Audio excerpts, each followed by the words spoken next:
My daughter-in-law broke into my apartment 36 times in 3 months.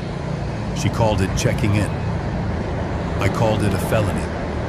When I confronted her, she laughed and told my son I was losing my mind. She thought I was just a senile old man protecting a meager pension check.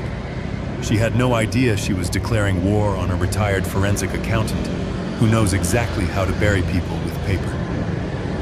That night, at 2 a.m, the silent alarm tripped, and I finally closed the trap.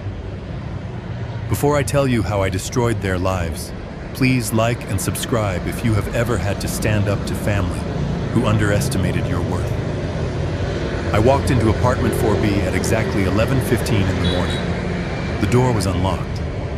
It was the 3rd time this week. The hallway smelled of cheap vanilla perfume and aggressive ambition. It was the scent of Megan. I did not call out. I did not panic. I simply closed the door behind me with a soft click and listened. The floorboards in the living room creaked. A lesser man might have shouted for an explanation, but I have spent 40 years hunting corporate embezzlement, and I know that you never interrupt a crime in progress until you have gathered all the variables. I moved silently across the worn carpet toward the bedroom. The door was ajar. Through the crack, I saw her. Megan was bent over my nightstand. Her fingers were rifling through the drawer with a frantic entitlement that made my blood run cold. She pulled out my heart medication. She shook the bottle next to her ear like it was a maraca testing the weight, gauging how many pills were left. She tossed it back in with a careless thud. She was looking for something specific. She was looking for calm, or perhaps a will that she hoped would detail a fortune I pretended not to have. I watched her for a full minute. I watched her lift the mattress corner. I watched her check the pockets of my old wool coat hanging on the back of the door.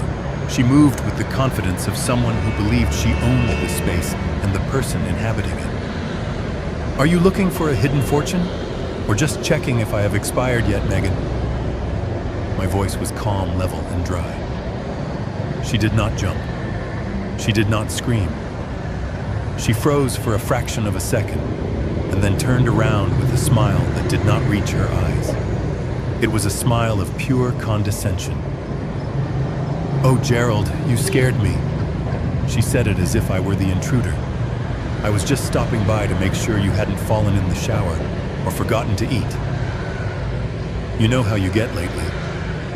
Confused." I looked at the open drawer. I looked at the mattress she had displaced. I looked at her. "You are checking my medication and lifting my mattress to see if I have eaten. That is a fascinating medical approach, Megan. You have a key I never gave you. This is the 36th time you have entered this apartment without permission in 90 days. Megan laughed. It was a sharp, dismissive sound that bounced off the peeling wallpaper. 36 times. Listen to yourself, Gerald. You are imagining things again. Brandon told me you were getting paranoid. I come here to help you, to clean up. This place is a dump. If you are going to be ungrateful, maybe I should just stop coming and let you rot." She brushed past me, bumping my shoulder with unnecessary force. She smelled of lies and that cloying vanilla. She stopped at the doorway and looked back. Her eyes swept over me not as a father-in-law, but as a liability she was desperate to liquidate. "You should be thanking me. A man your age living alone in this neighborhood. It is irresponsible. You are losing your grip, Gerald. Everyone sees it. Even Brandon."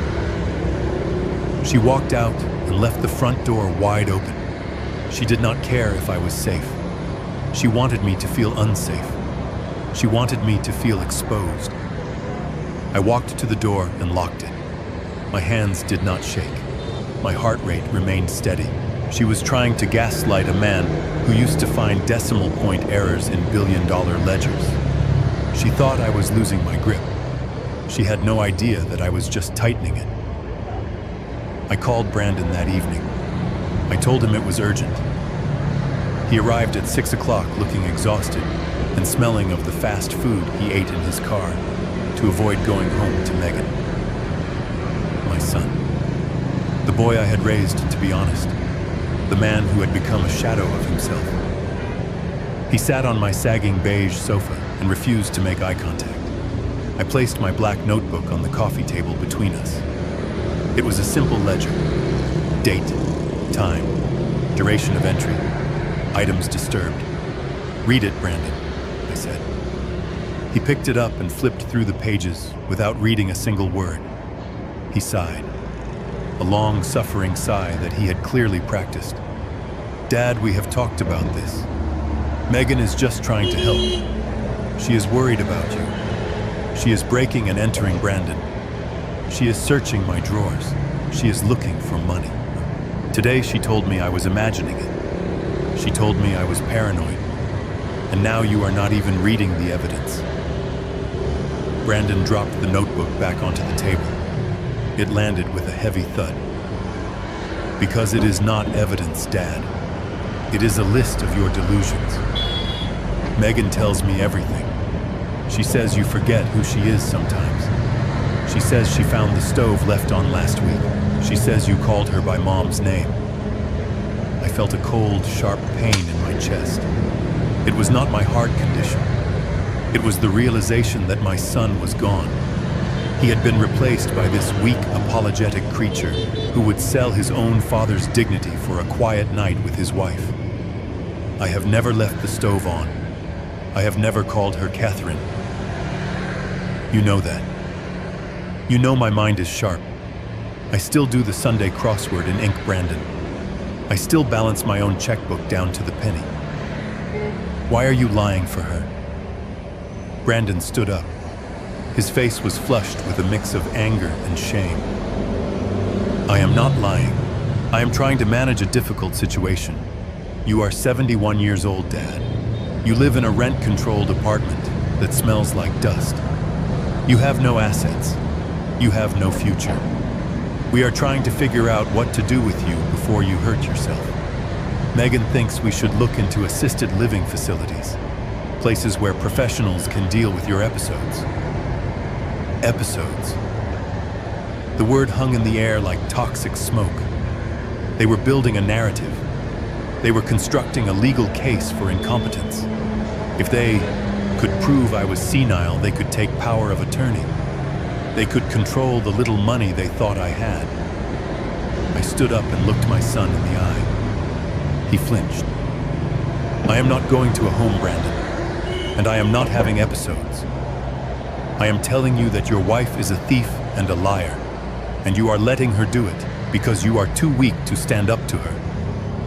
Brandon grabbed his jacket. I am done listening to this. If you keep attacking Megan, we are going to have to take legal steps to protect you from yourself. We are doing this for your own good, Gerald. Don't make it ugly. He walked out. He slammed the door. I stood in the silence of my apartment. I looked at the notebook on the table. They thought I was a helpless old man clinging to his last few years of independence. They thought I was prey. I walked to the window and watched Brandon get into his car. He sat there for a moment with his head on the steering wheel. I felt a moment of pity for him, but I crushed it. Pity gets you killed. Pity obscures the numbers. And right now, the numbers did not add up to a happy family reunion. They added up to a war. The next morning, the air in the apartment felt heavy. I woke up with the instinct of a man who knows his perimeter has been breached. I went through my morning routine. Coffee black, toast dry.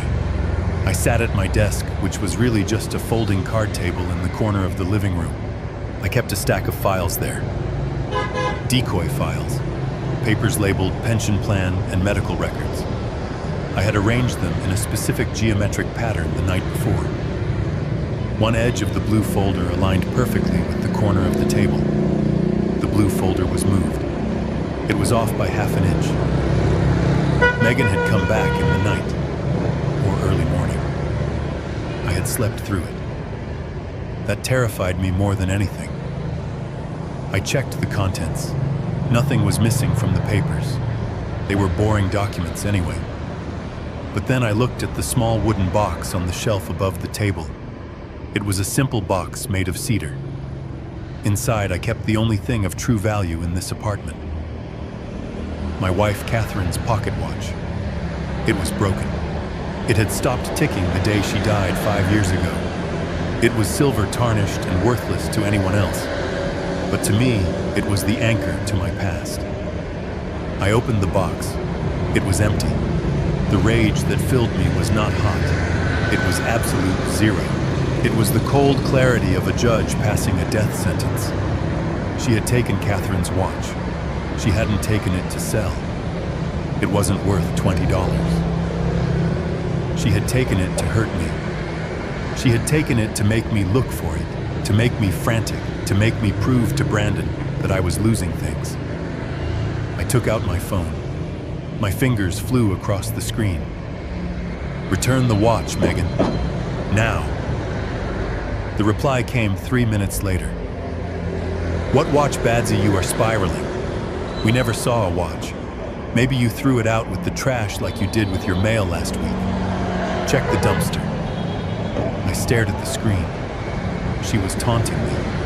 She was enjoying this. She thought she was the cat playing with a dying mouse. She thought I would run to the dumpster. She thought I would call Brandon screaming. She thought I would break. I did not reply. I put the phone down. I walked to the bookshelf. Nestled between a copy of tax codes from 1998 and a dusty encyclopedia was a small black device. It looked like a screw in the shelving unit. It was a high-definition wide-angle camera with motion activation and night vision. I had installed it after the 5th break-in. I had never checked it because I wanted to wait until I had enough for a criminal conviction, not just a family argument. But today was the day. I opened my laptop. I engaged the encryption software. I pulled up the feed from the previous night. The timestamp read 3:14 a.m. The door opened. Megan slipped inside. She wasn't wearing her daytime clothes. She was wearing black, trying to look like a shadow. She moved straight to the desk. She flipped through the blue folder. Then she reached up and took the watch from the cedar box. She held it up to the moonlight. She smiled. It was a cruel twist of her lips. She slipped the watch into her pocket. But she didn't leave. She pulled out her phone. She turned on the flashlight app. She opened the drawer of the desk where I kept my bank statements. My real bank statements. The ones for the checking account I used for bills. Not the big accounts. Just the day-to-day money. She didn't steal them. She laid them out on the desk. She took photographs of every single page. She photographed my social security card. She photographed my driver's license. She photographed the deed to the burial plot next to Catherine. I froze the frame. Her face was illuminated by the glow of her phone screen. She looked hungry. She wasn't just gaslighting me anymore. She wasn't just trying to put me in a home. She was stealing my identity. She was building a profile to take control of every asset I had the moment I was declared incompetent. I leaned back in my chair. The anger settled into a hard knot in my stomach. They wanted to play games. They wanted to treat me like a senile fool. They wanted to strip me of my history and my dignity. I looked at the screen one last time. I saved the video file to an external drive. Then I saved it to a cloud server. Then I saved it to a second cloud server. You want the watch, Megan? You can keep the watch. Because you just gave me something much more valuable. You gave me a motive. You gave me evidence. And you gave me the permission to stop acting like a father and start acting like the man who brought down the Enron subsidiaries. I closed the laptop. I did not call Brandon. I did not text Megan. I went to the closet and pulled out my suit. The charcoal gray one. The one I hadn't worn in 5 years. I brushed the dust off the shoulders. I put on a crisp white shirt. I tied my tie with a perfect Windsor knot. I looked in the mirror. The tired old man was gone. Gerald O'Malley was back. It was time to visit Beatrice. It was time to open the gates of hell. The glass doors of the Sterling and Kowalski building reflected a man I had not seen in a long time. The charcoal suit fit a little looser than it used to, but the posture was the same. I walked past the security desk with a gaze that dared them to ask for ID. I did not stop at the reception on the 40th floor. The young man behind the marble counter started to stand up, his mouth opening to ask if I had an appointment, or perhaps if I was delivering lunch. I simply held up a hand and kept walking toward the corner office. I told him to tell Ms. Kowalski that the auditor was here. I knew he wouldn't make the call in time. I opened the heavy oak double doors without knocking. Beatrice Kowalski was standing by the window looking out over the Chicago skyline. She did not turn around immediately. She took a sip from a crystal tumbler and let the silence stretch. Beatrice was 60 years old and had a reputation that made grown CEOs weep in depositions. She was a shark in a silk blouse. She turned slowly. Her eyes narrowed and then widened just a fraction. Jerry. She said my name like it was a ghost story. I heard you retired. I heard you were living the simple life in a walk-up on the South Side, feeding pigeons, watching daytime television. I closed the door and locked it. The click echoed in the massive room. I was trying to be. I really was. But retirement does not seem to agree with my family. I sat in the leather chair opposite her desk. It cost more than the furniture in my entire apartment combined. I placed the flash drive on the polished mahogany surface. It looked small and insignificant against the vastness of her workspace. Beatrice sat down. She looked at the drive and then at me. Is that financial or personal? It is criminal, I said. She plugged it into her laptop. I watched her face as the footage played. I knew exactly what she was seeing. She was seeing the timestamp. She was seeing the unauthorized entry. She was seeing the theft of the watch. But then she leaned forward. Her professional mask slipped. She saw Megan photographing the documents. Beatrice paused the video. She looked up at me with a sharpness that could cut glass. She is not just stealing trinkets, Jerry. She is building a profile. That is identity theft. That is elder abuse. She is photographing your social security number and your deed. She is preparing to liquidate you. I nodded. I leaned back and crossed my legs. I know. She thinks I am senile. She thinks I am a confused old man who forgets where he put his keys. She has spent 3 months gaslighting me, moving my papers, stealing small items, telling my son that I am losing my mind. She wants to put me in a home bee. She wants power of attorney. Beatrice took a drink. She slammed the glass down. We can file a restraining order today. We can sue her for civil damages. I can have a sheriff at her door by sunset serving her with papers that will make her head spin. We can crush her financially, Jerry. We can make sure she never gets within 500 feet of you again. I shook my head. No, that is not enough. A restraining order is a piece of paper. A civil suit is a negotiation. She will play the victim. She will cry to Brandon. She will tell the judge she was just trying to help her poor confused father-in-law. She will get a slap on the wrist, and I will spend the rest of my life looking over my shoulder. I stood up and walked to the window. I looked down at the city. I remembered the last time I stood in this office. It was 10 years ago. We had just finished the audit on the Peterson account. I had found $40 million hidden in shell companies in the Cayman Islands. I didn't find it by looking at the bank statements. I found it by looking at the behavior of the CFO. I found it because I know how liars think. I am not a victim, Beatrice. You know what I used to do. You know who I am. Beatrice smiled. It was a cold, terrifying smile. You are the man who took down the Cartwright Ponzi scheme using nothing but their own expense reports. You are the forensic accountant who found the money the FBI missed. Exactly. I turned back to her. I do not want to sue her. I want to catch her. I want to build a case so airtight that she will not be able to breathe. I want felony charges. I want prison time. I want her to understand that she broke into the wrong house. Beatrice tapped her fingers on the desk. She was calculating. She was seeing the game board. If you want criminal charges, you need more than this. This video is good, but a good defense lawyer could argue she had implied consent. They could argue she was checking your finances to help you. We need intent. We need to prove she intended to steal substantial assets. We need to prove malice. I walked back to the desk. I lowered my voice. That is why I am here. I am not living in that apartment because I have to. You know I own the building. You set up the shell company for me 15 years ago.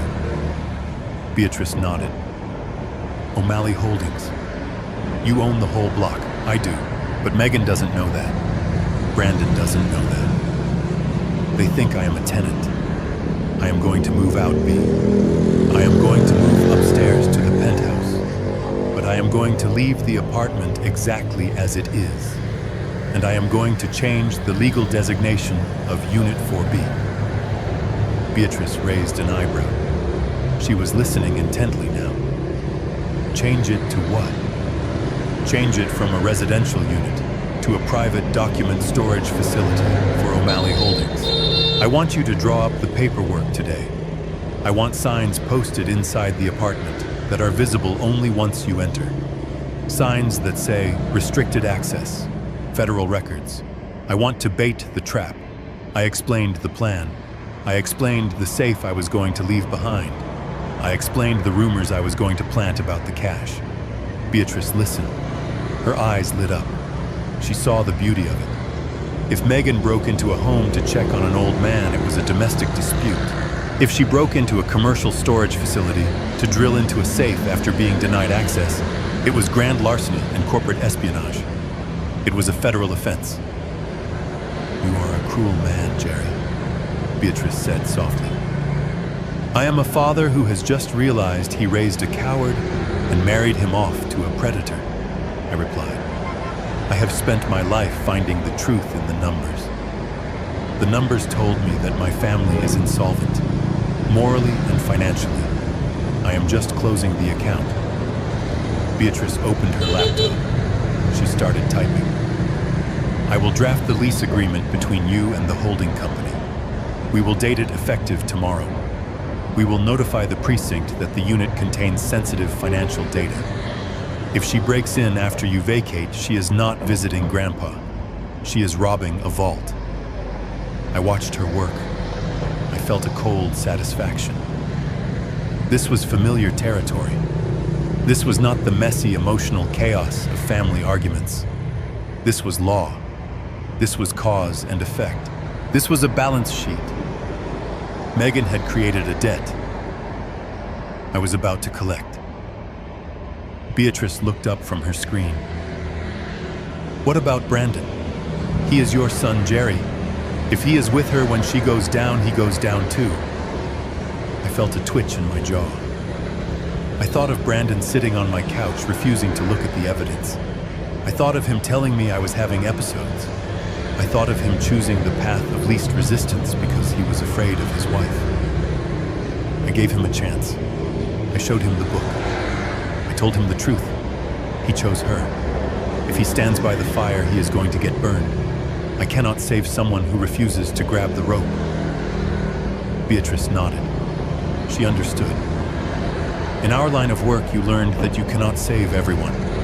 Sometimes you have to let the structure collapse to clear the rot. One more thing, I said. I need a team. I need the police ready. I don't want a patrol car showing up 20 minutes late to take a report. I want them caught in the act. I want the handcuffs on their wrists before they leave the room. Beatrice picked up her phone. I will call Captain George. He owes me a favor from the union's case. He hates thieves, especially thieves who prey on the elderly. He will appreciate the irony. She paused and looked at me. You realize once we do this, there is no going back. You are sending your daughter-in-law to prison. You are destroying your son's marriage. You will be alone. I stood up and buttoned my jacket. I looked at the reflection in the window. I saw the old man Megan saw, but beneath that I saw the shark. I have been alone since Catherine died, B. I just didn't realize it until I saw Megan weighing my heart medication to see if I was dead yet. I am not destroying a family. I am removing a tumor. I walked to the door. Get the papers ready. I am moving out tomorrow morning. And Beatrice. She looked up. Make sure the lease agreement specifies that the tenant keeps highly confidential tax records on the premises. Let's make sure the charge carries a mandatory minimum sentence. Beatrice smiled. Consider it done. Welcome back to the game, Jerry. I walked out of the office. The air in the hallway felt cooler. My heart beat with a steady, rhythmic thud. I was not sad anymore. I was not confused. I was operational. I had a target. I had a plan. And tomorrow morning, I would set the stage for the final act. Megan wanted my money. She wanted my legacy. She was about to find out exactly what that legacy was worth. Beatrice stared at me across the expanse of her mahogany desk, her fingers hovering over the keyboard. She blinked once slowly, as if trying to process a data error in a spreadsheet. You own the building, Jerry. She repeated the words without inflection. You own the entire Sterling Heights complex, the building where your daughter-in-law thinks you are a charity case. I nodded and took a sip of the sparkling water she had offered. It was cool and crisp against the dryness in my throat. I bought it in '98, Beatrice. It was a distressed asset. The developers had overextended themselves on marble lobbies and under-delivered on structural integrity. I picked it up for pennies on the dollar through a blind trust. O'Malley Holdings is the parent company, but I doubt Megan has ever looked past the surface of anything in her life. To her, I am just the old man in 4B who pays rent with a money order every month. She doesn't know I am paying myself. Beatrice leaned back in her chair, a slow smile spreading across her face. It was the smile of a predator recognizing another apex hunter. She tapped a key and a new document appeared on her screen. So let me get this straight. You want to vacate the unit, but keep it under lease. No, I corrected her. I do not want to lease it. I want to repurpose it. I want you to draft a corporate resolution right now. Effective immediately, Unit 4B is no longer a residential dwelling. It is a secure archives facility for O'Malley Holdings. We are going to store sensitive financial records there. Hard copies of tax returns, audit trails. The kind of documents that require federal compliance levels of security. Beatrice's eyes widened. She began to type her nails, clicking a rhythmic staccato on the keys. I watched the words form on the screen reflected in her glasses. She was drafting a death warrant, disguised as a commercial zoning change. If we do that, Jerry. She spoke without stopping her typing. We changed the nature of the crime. If she breaks into a home, it is burglary. If she breaks into a commercial archive secured with federal warning signs and attempts to access a safe containing tax records, she is looking at corporate espionage and aggravated identity theft. We are talking about federal jurisdiction. We are talking about mandatory minimum sentencing. That is the point, I said softly. Point. I want the stakes to be so high that she gets a nosebleed just standing in the hallway. I want you to include a clause about proprietary trade secrets. Make the valuation of the stored documents explicitly clear. If she touches that safe, I want the law to treat it like she broke into the Federal Reserve. Beatrice stopped typing. She swiveled her chair to face me.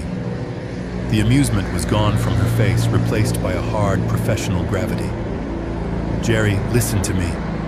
This is nuclear. If she walks into that room with a screwdriver and a bad attitude, she is not going to county jail for a weekend. She is going to prison for a decade.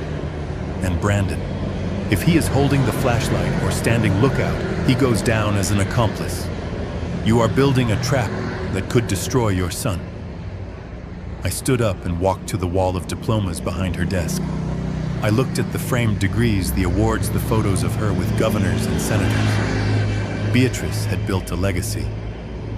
I had built a legacy too, and I was watching mine being dismantled by a woman who thought kindness was weakness. Brandon made his choice, Beatrice. I replied without turning around. I called him. I showed him the evidence. I gave him the chance to be a husband and a son. He chose to be a doormat. He chose to let his wife rummage through my medicine cabinet to see if I was dying fast enough. If he follows her into that room, he is not a victim.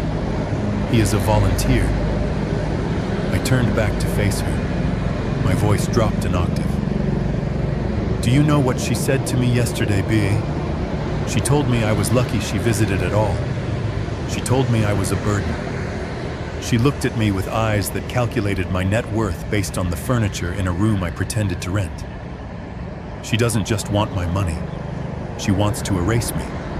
She wants to declare me incompetent so she can sign the checks herself. This is not a prank. This is self-defense. Beatrice sighed. It was a heavy sound that seemed to carry the weight of 1,000 plea bargains. She turned back to the screen and hit the enter key with a decisive snap. Fine. The resolution is drafted.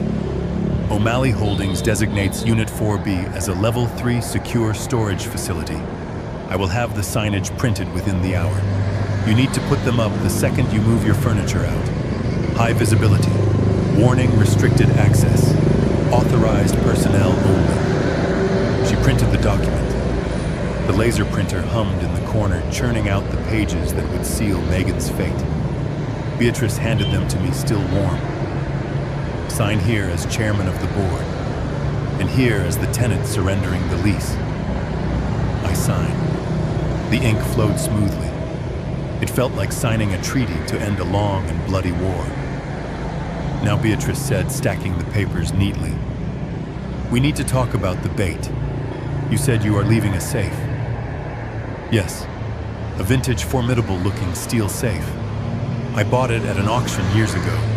It looks like it could hold the crown jewels. I am going to bolt it to the floor in the center of the living room. And what goes inside, Jerry? Beatrice asked, her eyes sharp. If the police open it, they need to find something that justifies the felony charge. You can't just leave a ham sandwich in there. I smiled. It was a cold expression that felt tight on my face. I am putting the dummy ledgers from the 2008 audit inside. They look official. They are stamped confidential. And I am putting a GPS tracker in the lining. But on top of the stack, I am going to leave a single file folder labeled The Estate of Gerald O'Malley. Inside that folder, I will put a printout of my actual bank balance. Just the total, not the account numbers, just the bottom line. Beatrice raised an eyebrow. Why? Because I want her to see it. I want her to know exactly what she lost the moment before the handcuffs click. I want the last thing she sees as a free woman to be the number she was so desperate to find. It is the only inheritance she is ever going to get. Beatrice shook her head, a mixture of horror and admiration on her face. You are a cold bastard, Jerry. I am a forensic accountant, B. I believe in transparency.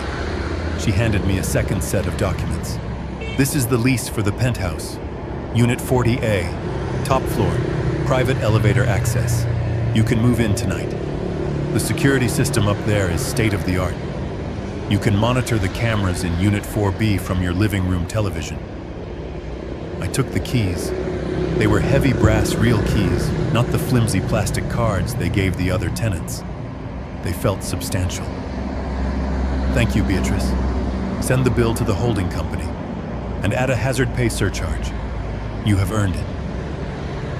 I walked to the door, but Beatrice stopped me one last time. Jerry, wait. I turned. She was looking at me with a softness I rarely saw. If you do this, there is no Christmas dinner. There are no birthday parties. You are cutting the cord. Are you sure you can live with the silence? I thought about the silence in my apartment after Megan left the door open. thought about the silence of Brandon looking at the floor while his wife called me senile. That was the silence of the grave. The silence of the penthouse would be the silence of peace. I have lived in noise for too long, B. I think I will enjoy the quiet. I left her office and stepped into the elevator. As the numbers ticked down toward the lobby, I felt the weight of the plan settling onto my shoulders. It was heavy, but it was solid. It was real. I was done being the victim. I was done being the confused old man. I was the architect of my own life again. I walked out into the Chicago afternoon. The wind was biting cold, but I didn't button my coat. I needed to feel it. I needed to feel alive. I hailed a cab and gave the driver the address of a hardware store.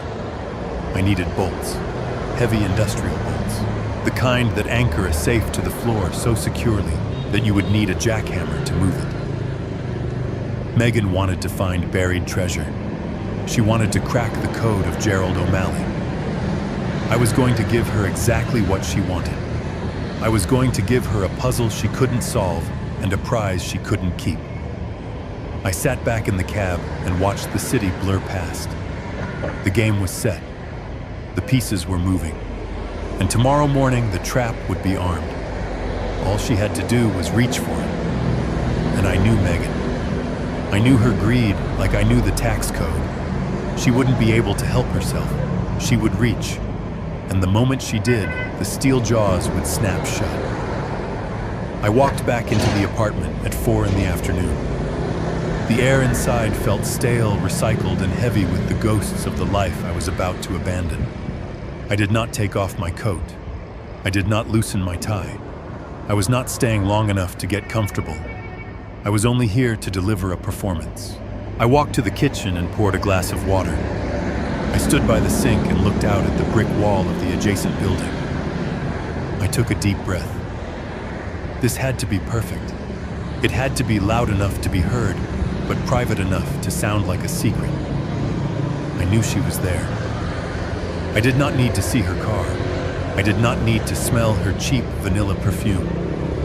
I felt her presence like a drop in barometric pressure. She was likely in the hallway pressing her ear against the wood, or perhaps she had let herself into the vacant unit across the hall, which I knew she used as a listening post. I had seen the scratches on the lock. She was a creature of habit, and her habit was surveillance. She wanted to know when I died, so she could be the first to find the wallet. Today, I was going to give her something better than a death certificate. I was going to give her a reason to risk everything. I pulled my phone from my pocket. I dialed the number for the automated weather service. It was a safe, neutral background noise for me to speak over. I held the phone to my ear and walked into the living room. I positioned myself near the front door. Not too close. Just close enough that a voice raised in agitation would carry through the gaps in the frame. I cleared my throat and let the old man slide over me. I hunched my shoulders. I let a tremor enter my hand. I became the paranoid, confused geriatric she wanted me to be. "Listen to me, Mr. Henderson," I said loudly, my voice pitching up into a quaver of frustration. "I do not care about the early withdrawal penalties. I do not care about the FDIC insurance. I am done with banks. I saw the news. I know what is happening. The economy is crashing, and I am not going to let you people freeze my assets." I paused, leaving space for the imaginary banker to protest. I paced a tight circle on the rug, letting my shoes scuff the floor. I wanted her to hear the pacing. I wanted her to hear the anxiety. "No," I shouted at the empty room. "No, you listen. I want to close the high-yield savings account. Yes, the one from 1998. I want it all in cash. Do not look at me like that. I know how much is in there. $500,000. I let the number hang in the air. 500,000. $500,000. It was a number that would change Megan's life. It was a number that would pay off her credit cards, buy her a new car, and fuel her delusions of grandeur for at least a year. It was the specific number I had chosen, because it was high enough to induce madness, but low enough to be plausible for a man who had worked 40 years. I walked closer to the door. I stared at the brass knob, imagining her ear on the other side. I want it ready by tomorrow morning. I am moving the safe to the apartment tonight. Yes, the big steel one. I am going to keep it right here where I can see it. I do not trust you. I do not trust the government. I am taking my money and I am guarding it myself. I listened to the drone of the weather report in my ear. Partly cloudy with a chance of rain. It was fitting. A storm was definitely coming. I continued the charade. I will be there at 9 sharp, have the bills in hundreds, and do not call my son. This is my money. He does not need to know. He is weak. His wife would spend it on shoes. This is my retirement. This is my safety net. I hung up the phone with a violent stab of my finger. I threw it onto the sofa cushion. I stood there panting slightly, not from exertion, but from the sheer adrenaline of the lie. It was out there now. The bait was in the water. The blood trail was laid. I moved quickly to the bookshelf. I pulled out my laptop and opened the secure feed from the hidden camera I had installed in the hallway light fixture 3 days ago. It was a fisheye lens, giving me a distorted but clear view of the corridor outside apartment 4B. There she was. Megan was standing pressed against the wall next to my door. She was not even trying to hide. Her head was tilted, her eyes wide and unblinking. She looked like a junkie who had just found a bag of heroin on the sidewalk. Her chest was heaving. I could see the greed washing over her in physical waves. It distorted her face, pulling her lips back from her teeth. She pulled her phone from her pocket. Her fingers flew across the screen. She was texting Brandon. I knew exactly what she was typing. He has $500,000 in cash. He is bringing it here. We have to get it. She looked at my door one last time. Her hand reached out, hovering over the knob. For a second, I thought she might try to break in right then and there. I tensed, ready to confront her, ready to ruin the plan if necessary. But she pulled her hand back. She was greedy, but she was not stupid. She knew she couldn't take a safe that wasn't there yet. She knew she had to wait for the money to arrive. She turned and ran down the hallway toward the stairs. She moved with a speed I had never seen in her before. She was energized. She was motivated. She had a purpose now. She wasn't just checking on a senile old man anymore. She was planning a heist. I closed the laptop. I felt a wave of nausea. It was one thing to suspect your family was mercenary. It was another thing to watch them salivate over your imaginary fortune, like wolves circling a wounded deer. She hadn't hesitated. She hadn't thought about my safety. She hadn't worried that carrying that much cash might be dangerous for me. She only saw the payday. I went to the bedroom and packed the last few items into my small suitcase. My toothbrush, a photo of Catherine, the notebook where I had recorded her crimes. I looked around the apartment. It was stripped bare of anything personal. It looked cold. It looked like a storage unit. I walked back to the living room. I looked at the spot where the safe would go. The heavy bolts I had bought were sitting on the table. The drill was charged. Tomorrow morning, the movers would bring the beast up the freight elevator. I would bolt it down. I would fill it with the dummy files. And then I would disappear upstairs to the penthouse. I checked the camera feed one last time. The hallway was empty, but I knew she was out there. She was probably in her car screaming at Brandon, telling him that their ship had finally come in. She was probably calculating how to spend the money before she even stole it. I put on my coat. I picked up my suitcase. I walked to the door and unlocked it. I stepped out into the hallway and locked it behind me. The click of the deadbolt sounded final. I did not take the elevator. I walked up the stairs. 1 flight, 2 flights, 10 flights. I needed the burn in my legs. I needed to remember that I was strong. By the time I reached the 40th floor, I was breathing hard, but I felt clean. I keyed into the private elevator lobby of the penthouse. The doors slid open, revealing a world of marble and glass and silence. I walked to the floor-to-ceiling windows and looked down at the city. Somewhere down there in the maze of streets, Megan was plotting. She was making plans. She was buying tools. Let her come. I whispered to the glass. I poured myself a glass of vintage scotch. I sat in the Eames chair that faced the monitors I had set up on the wall. One screen showed the hallway of 4B. Another showed the interior of the living room. The trap was armed. The bait was set. I took a sip of the scotch. It burned pleasantly. I thought about the phone call. I thought about the lie. $500,000. It was a lot of money to most people. But the lesson I was about to teach her was going to cost her so much more than that. It was going to cost her freedom. I watched the empty hallway on the monitor. The stage was set for the final act. I settled in to wait. The spider does not hunt the fly. The spider weaves the web and waits for the fly to destroy itself. And Megan was flying straight for the center. The movers arrived at 4:45 in the morning. They were not the scruffy college students you hire with pizza and beer to move a futon. These were men on the payroll of O'Malley Holdings. They wore gray coveralls with no logos. They moved with the silent efficiency of a tactical team. They knew me only as the chairman. They did not ask why I was living in a crumbling one-bedroom apartment with water stains on the ceiling. They did not ask why I needed a steel safe bolted to the floor of a room I was vacating. They simply did the work. I stood in the corner of the living room drinking my last cup of coffee from the cheap machine I had bought at a thrift store. I watched them wheel the safe in. It was a beast. An antique Diebold from the 1920s, black iron and brass dials weighing nearly 800 pounds. It looked like it belonged in a bank vault or a noir film. It looked like it held secrets. Center of the room, I directed them. Bolted to the joists. I want it immovable.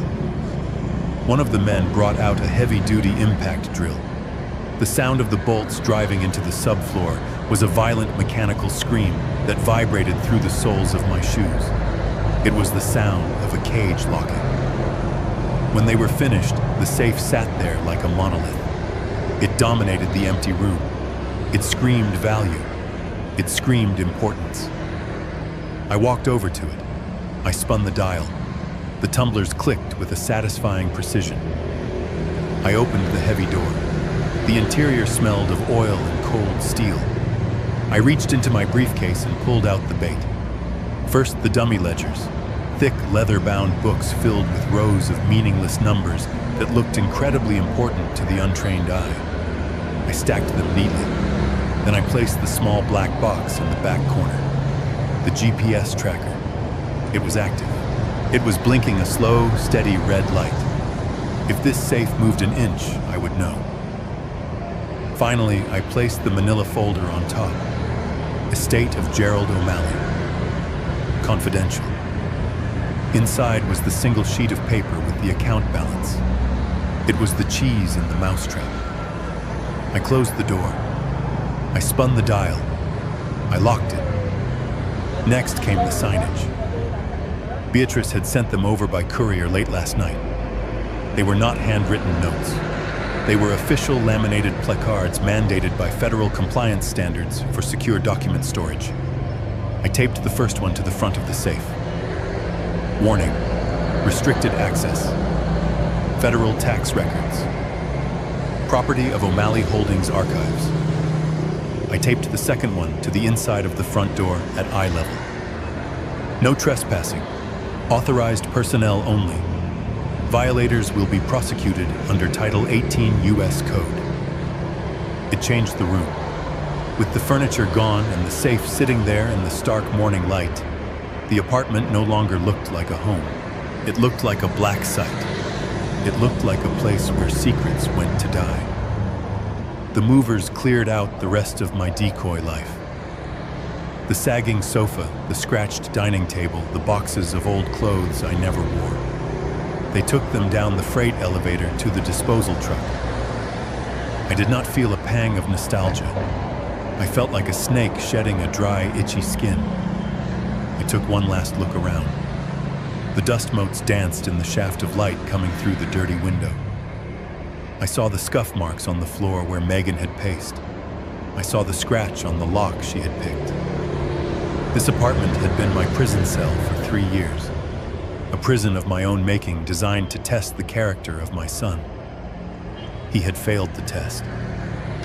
Now it was an execution chamber. I walked out and locked the door. I didn't leave the key under the mat. I didn't give it to the super.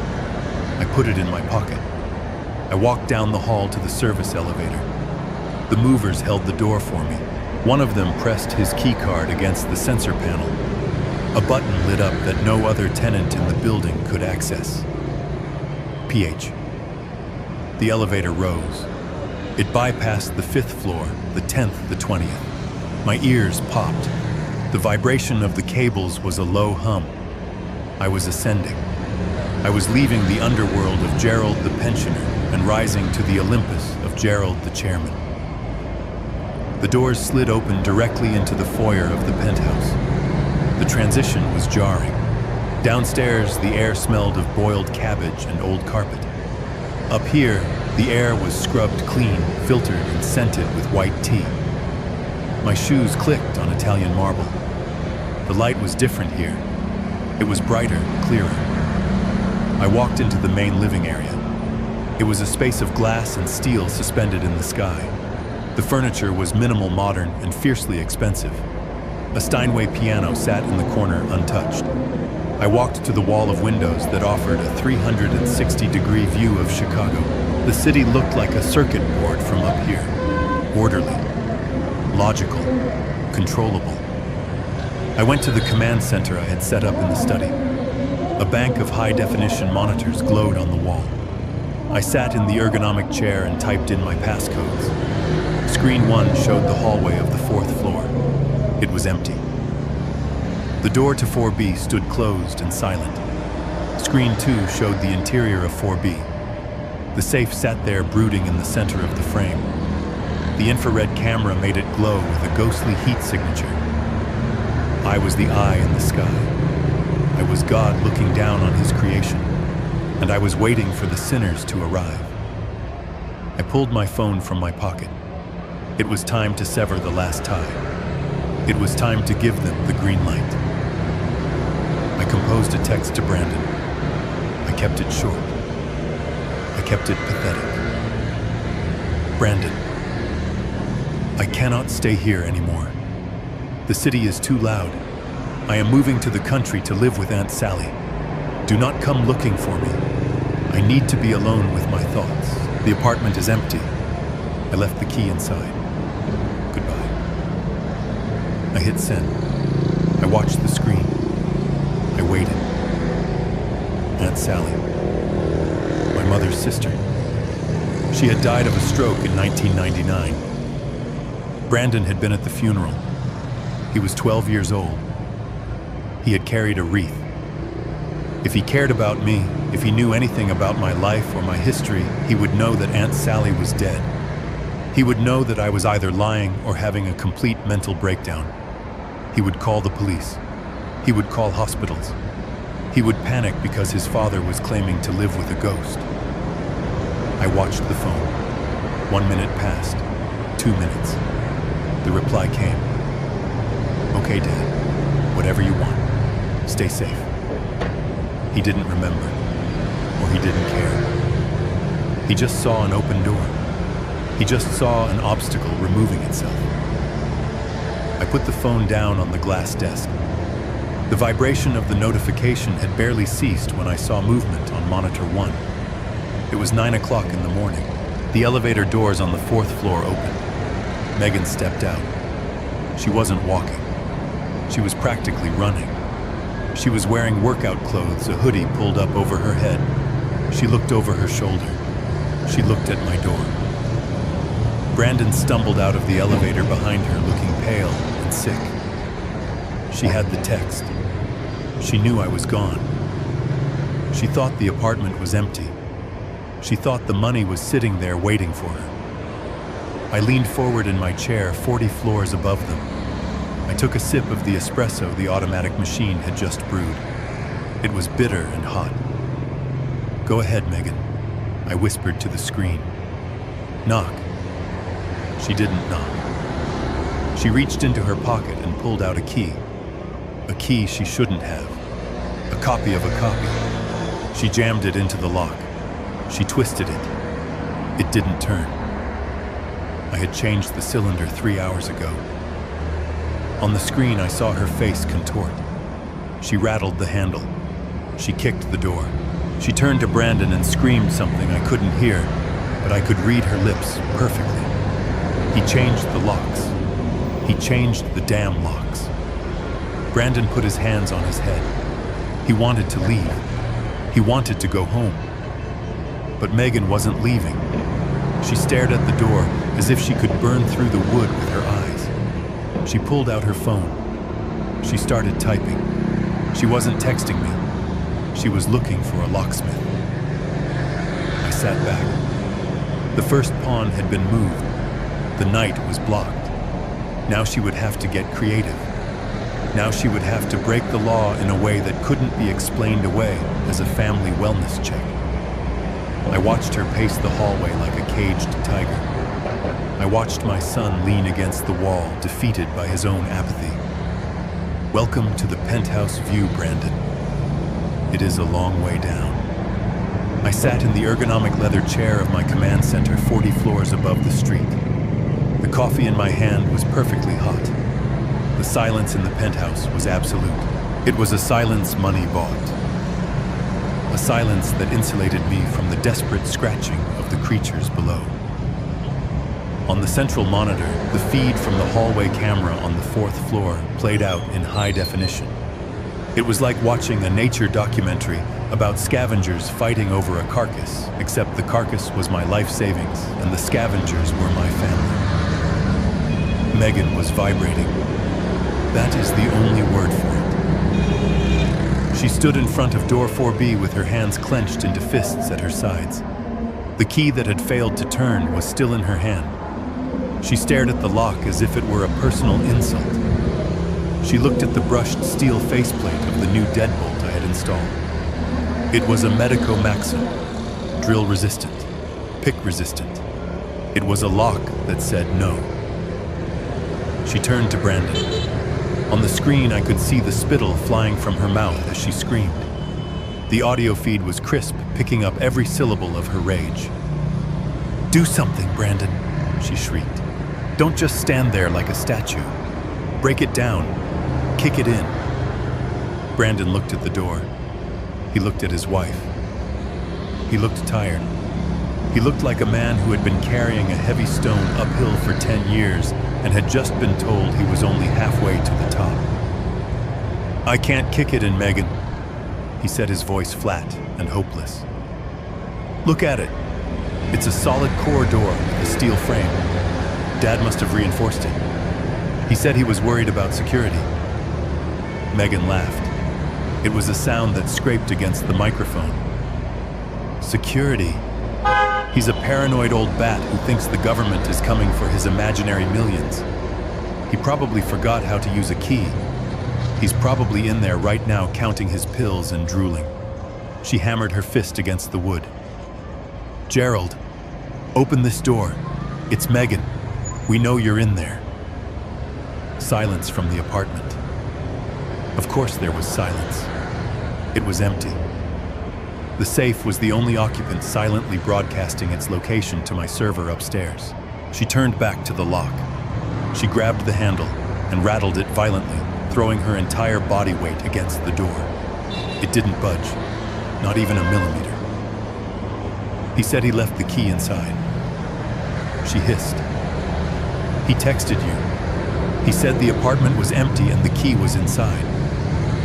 Why would he change the lock if he was leaving?" Brandon leaned against the wall, sliding down until he was crouching on his heels. He put his head in his hands. "Maybe he took the money with him, Megan. Maybe there is no money. Maybe he just snapped and left." Megan rounded on him. She loomed over him, her shadow falling across his slumped figure. Don't be stupid. She spat the words. You heard him on the phone. $500,000 in cash. He ordered a safe. I saw the delivery truck this morning, Brandon. I saw them wheel a massive steel box into this building. He can't move that by himself. He can't carry $500,000 in a suitcase without having a heart attack. It is in there. It is sitting on the floor waiting for us, and you are going to help me get it. Brandon looked up. His eyes were red. This is wrong. If he moved out, we should just leave it alone. We can't break into his apartment. That's burglary. Megan crouched down until her face was inches from his. I zoomed in the camera. I wanted to see the love in her eyes. There was none. There was only calculation. We have $70,000 in credit card debt, Brandon. They are going to repossess the car next week. We are 3 months behind on rent. If we don't get that money, we are on the street. Do you understand? We are homeless. Your father owes us this. He has been hoarding wealth while we starve. He has been sitting on a fortune while you work yourself to death for pennies.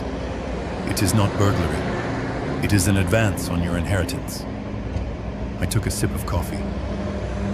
Work himself to death. Brandon worked 20 hours a week as a freelance consultant, which mostly involved playing video games and waiting for me to wire him money. But in Megan's narrative, they were the victims. They were the martyrs. Brandon shook his head weakly. He's not dead, Megan. There is no inheritance yet. Megan stood up and smoothed her tracksuit. Her face settled into a mask of cold determination. He might as well be. He went to the country to die with a ghost. He abandoned this place. Possession is 9/10 of the law. If we get inside and find the cash, it's ours. No one knows it exists. He told the bank not to call you. He hid it from the government. It's untraceable, Brandon. It's a ghost pile. And we are going to take it. She pulled out her phone again. She started scrolling. I called a locksmith an hour ago. He said he wouldn't touch it without proof of ownership. Coward. She paced the length of the hallway. 3 steps one way, 3 steps back. She was like a tiger in a zoo, pacing the fence line, looking for a weakness in the wire. She stopped in front of the door again. She ran her hand over the frame, searching for a hidden key, searching for a loose hinge. Nothing. We need tools, she said suddenly. Brandon looked up. What? We need a crowbar, a heavy one, and bolt cutters, and maybe a drill. If we can't pick the lock, we destroy it. We come back at night, when the building is quiet, when the doorman is asleep. Brandon stood up. He looked terrified. Megan, no. That's breaking and entering. That's a felony. If we get caught, if we don't get that money, my life is over. She screamed it. Her voice cracked. For a second, I saw the fear behind the greed. She was desperate. She had built a house of cards on a foundation of lies and spending, and it was collapsing. She needed that money not just to buy things, but to breathe. She grabbed Brandon by the lapels of his jacket and shoved him against the wall. You are going to help me. You are going to drive me to the hardware store. You are going to buy the tools. And tonight, you are going to stand watch while I get what belongs to us. Or so help me God. Brandon, I will leave you. I will walk away and leave you with the debt and the shame, and you will never see me again.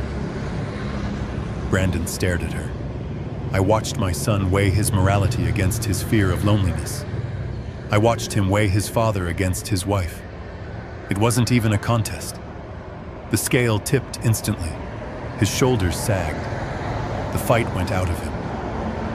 Okay, he whispered. Okay. We'll go to the store. Megan released him. She patted his cheek. It was a gesture of ownership, not affection. Good boy. Now let's go. We have work to do. She turned and marched toward the elevator without looking back. Brandon lingered for a moment. He looked at the door of apartment 4B. He reached out and touched the wood gently, almost reverently. "I'm sorry, Dad," he whispered. Then he turned and followed her. I watched them get into the elevator. I watched the doors close on their faces. I sat in the silence of the penthouse and felt a profound hollowness in my chest. He had apologized. He knew it was wrong. He knew he was crossing a line that could never be uncrossed. And he did it anyway. He was sorry. But he was going to bring the crowbar. I turned off the monitor for the hallway and switched the main screen to the interior of apartment 4B. The safe sat there in the gloom, its red GPS light blinking slowly like a heartbeat. Thump, thump, thump. It was waiting for them. The bait was set. The trap was primed. They were going to the hardware store to buy the instruments of their own destruction. I picked up my phone and dialed Beatrice. "They just left," I said, my voice steady.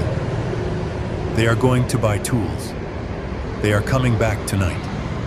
Tell the captain to have his team ready by 2 a.m. Beatrice didn't ask how I knew. She knew I was watching. "Is Brandon with her?" she asked.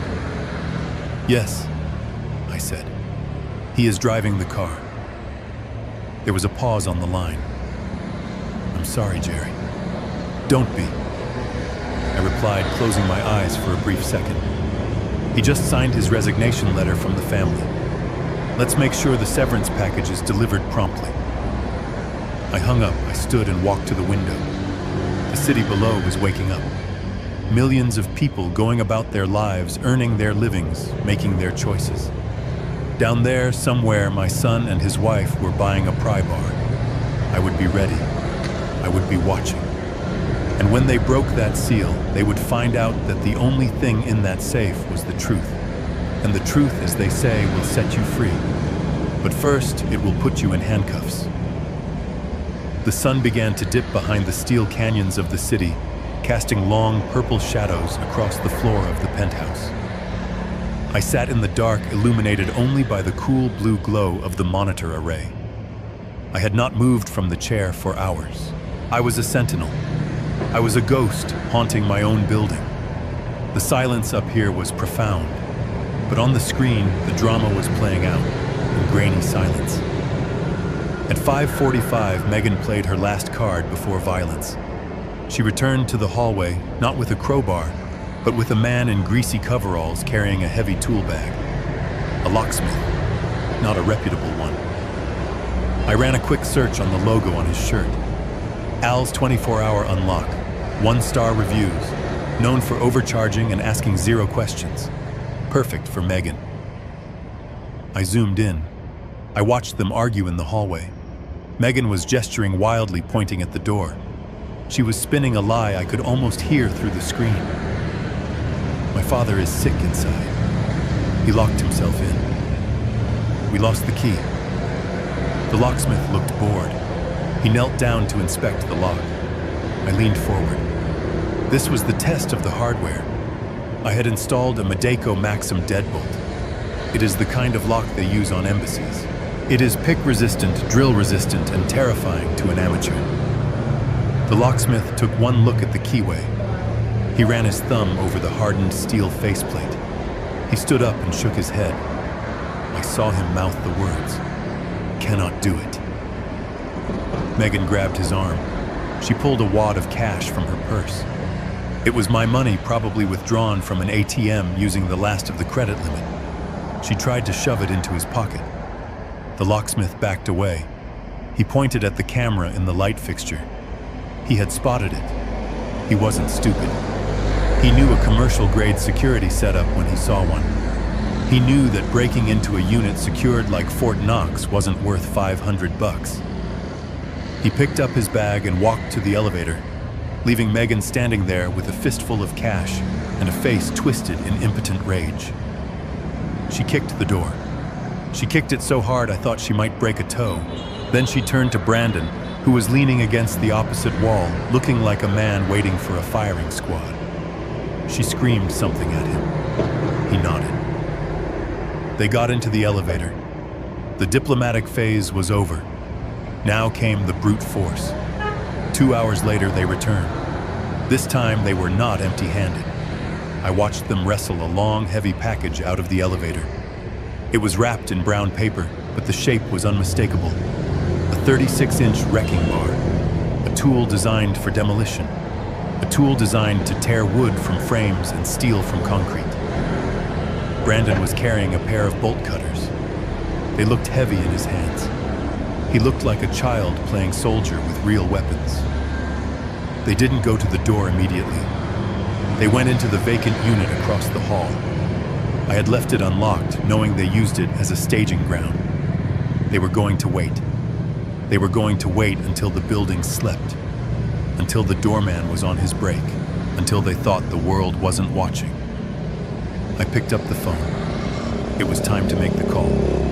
I dialed a private number. It rang twice. "Chief," I said. "Gerald." The voice on the other end was gravel and smoke.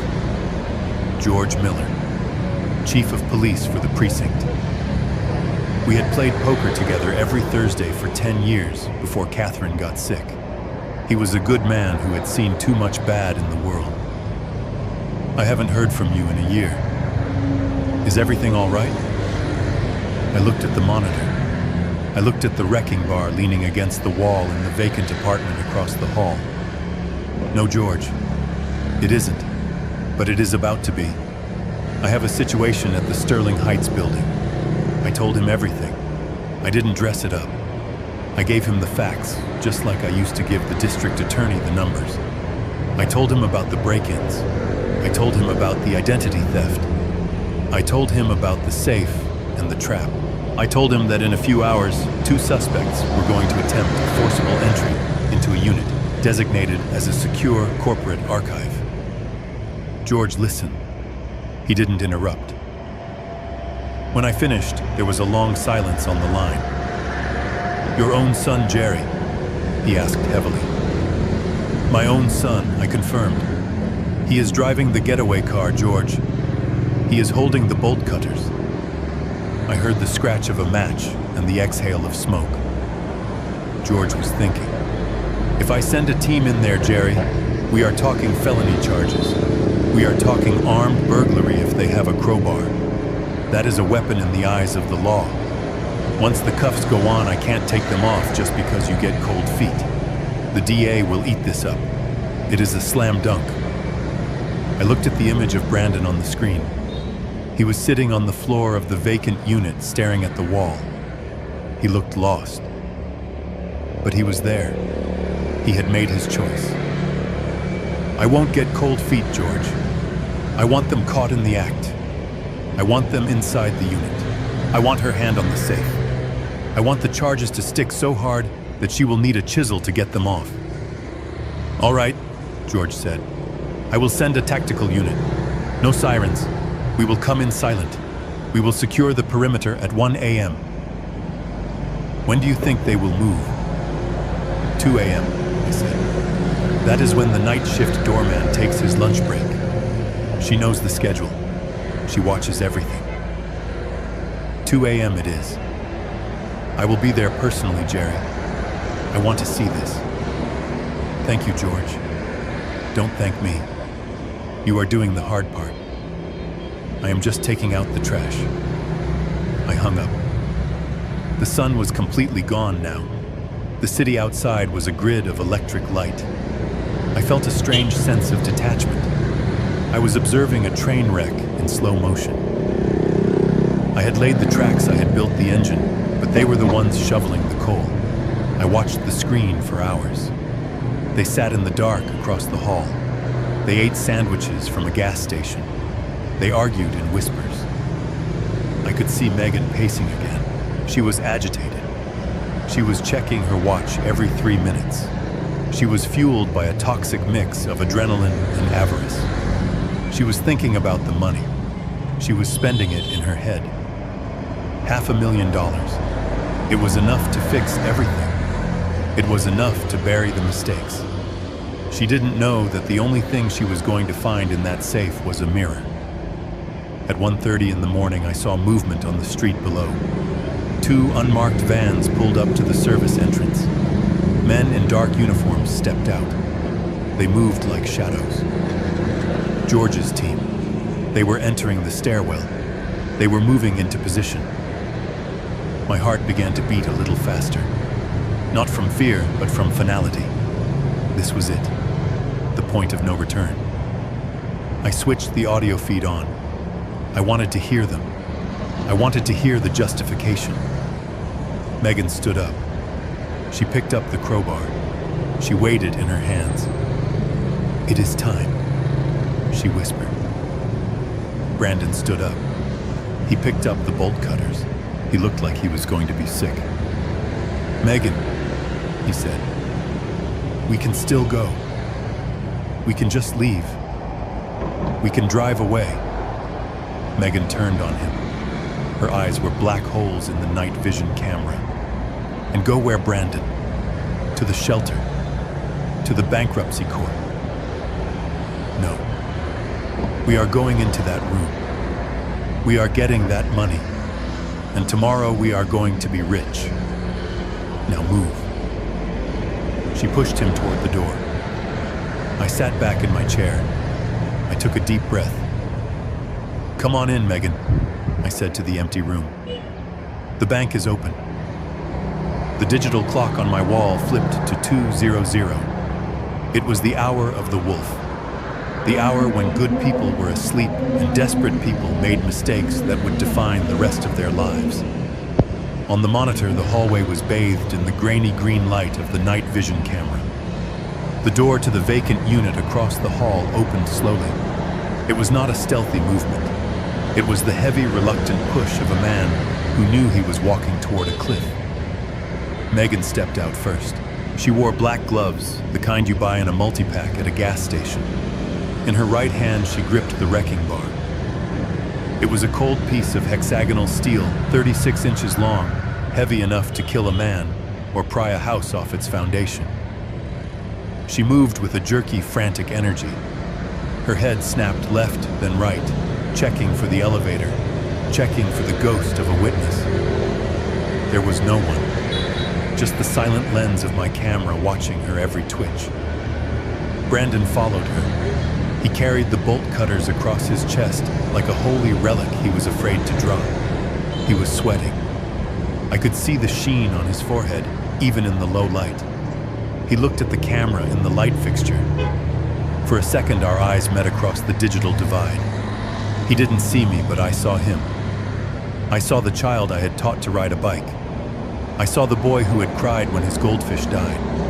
Now he was a man about to commit a felony because he was too terrified to say no to his wife. They reached my door. Megan didn't hesitate. She didn't knock. She didn't listen. She jammed the flat end of the wrecking bar into the gap between the door and the frame. The sound was a sharp metallic bite that must have echoed like a gunshot in the silent hallway. She leaned her weight into it. The wood groaned. It was a dry, high-pitched sound of structural failure.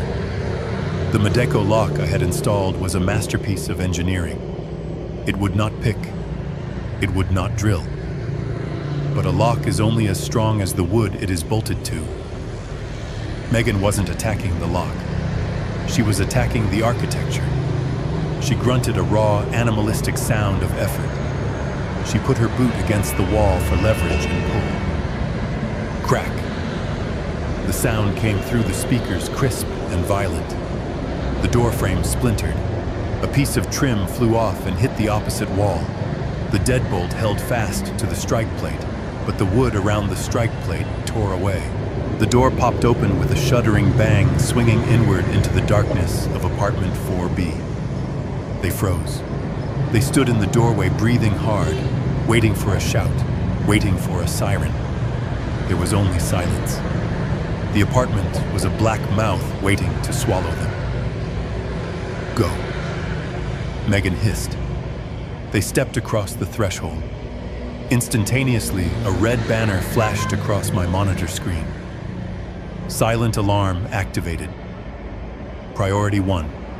Dispatch notified. There was no siren in the apartment, no flashing lights.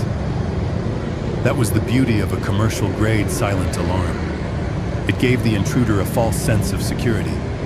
It let them get deep inside. It let them get comfortable. It ensured that when the police arrived, the suspects wouldn't be running away. They would be standing right in the center of the crime scene, holding the evidence. I switched the camera view to the living room interior. The infrared sensors painted the room in shades of gray and white. I saw the beams of their flashlights cut through the gloom. They swept wildly across the empty walls, the bare floor, the dust motes dancing in the air. "Where is the furniture?" Brandon whispered. His voice was trembling. "It's empty, Megan." He moved out. He didn't move out. Megan snapped. Her beam slashed across the room. "He's hiding. He's playing games. Look for the..." Her light hit the center of the room. It stopped. The beam illuminated the safe. It stood there, anchored to the floor, black and imposing, a monolith of steel and secrets. It looked immovable.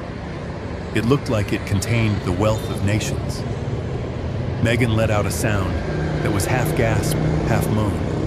It was the sound of an addict finding a vein. She ran to it. She didn't walk. She ran. She dropped the crowbar on the floor with a clang that vibrated through the room. She fell to her knees in front of the safe. She ran her gloved hands over the cold metal face. She touched the dial. She touched the handle. "Jackpot," she whispered. Her voice was trembling with a manic euphoria. "It's here. It's really here. $500,000. Brandon, look at it. It's huge." Brandon approached slowly. His flashlight beam wavered. It swept over the front of the safe. It illuminated the bright red laminated sign I had taped there hours ago. "Warning, restricted access. Federal tax records. Property of O'Malley Holdings Archives." "Megan." Brandon set his voice tight with fear. "Look at the sign. It says Federal Records. It says O'Malley Holdings. This isn't Dad's personal safe. This looks corporate." Megan ripped the sign off. She tore it in half and threw it over her shoulder. The paper fluttered to the floor like dead leaves. "Decoys." She spat. "It's a trick, Brandon. He put that there to scare us. He wants us to think it's official so we don't touch it. It's just a scarecrow. The money is inside. I know it. I can feel it." She grabbed the handle and yanked it. Locked. Of course it was locked. "Give me the drill," she ordered. She held out her hand without looking at him. Brandon didn't move. He was shining his light around the room now, seeing the other signs I had posted. "No trespassing. Authorized personnel only." "This feels wrong, Megan. Why is the apartment empty? Why are there signs? This is a setup. We need to leave." Megan stood up. She turned the flashlight on him, blinding him. "We are not leaving. We are drilling this lock. We are taking that money. And we are going to live the life we deserve. Give me the damn drill." Brandon lowered his head. He reached into the bag slung over his shoulder and pulled out a heavy-duty cordless drill with a carbide bit. He handed it to her. Megan took it. She turned back to the safe. The whine of the drill motor filled the room, a high-pitched mechanical scream that drowned out the sound of reason. She pressed the bit against the steel near the dial. She leaned her weight into it. She was attacking the safe with a feral intensity, sparks flying as the metal bit into the casing. I watched from my tower. I took a sip of my drink. She was drilling into a decoy safe in a room she had broken into while the police were silently surrounding the building. She thought she was minutes away from being rich. She was actually minutes away from being an inmate. She pushed harder. Her face was twisted in a mask of pure greed. She didn't look human anymore. She looked like a creature consumed by hunger. She didn't hear the elevator doors opening down the hall. She didn't hear the soft tread of tactical boots on the carpet. She only heard the drill.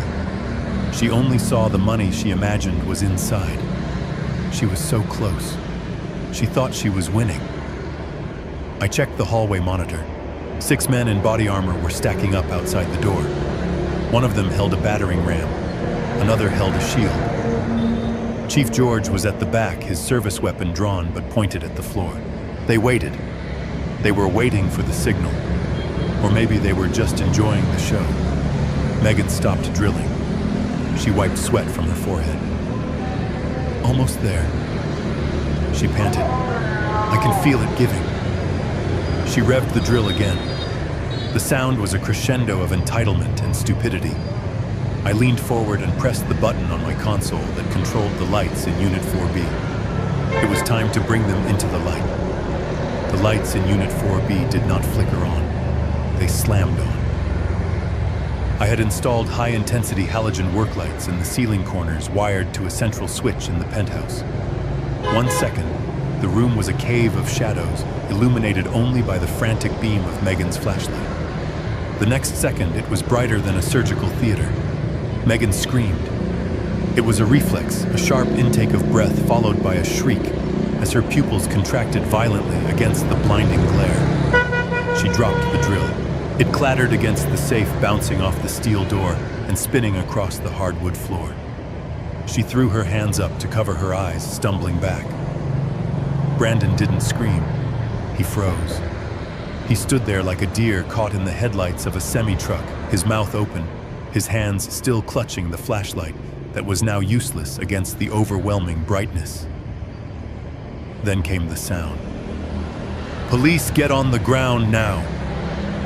The voice was amplified, booming from the hallway. It was not a request. It was a command that vibrated in the chest. The splintered door was kicked wide open, hitting the wall with a force that cracked the plaster. 6 figures in black tactical gear poured into the room. They moved with a terrifying, synchronized aggression. Weapons were raised. Voices were shouting, overlapping, creating a wall of noise designed to disorient and subdue. "Hands, let me see your hands," dropped the weapon. Megan was still holding the crowbar in her left hand, forgotten in her panic. To the officers storming the room, she wasn't a daughter-in-law looking for an inheritance. She was a suspect armed with a 36-inch steel bar, standing over a drilled safe in a commercial archive. Drop it, or we will fire. A red laser dot appeared on Megan's chest, right over her heart. She looked down at it, her brain finally catching up to the reality of the situation. She dropped the crowbar. It hit the floor with a heavy clang. She raised her hands slowly, her face a mask of absolute terror. "On your knees, cross your ankles, do not move."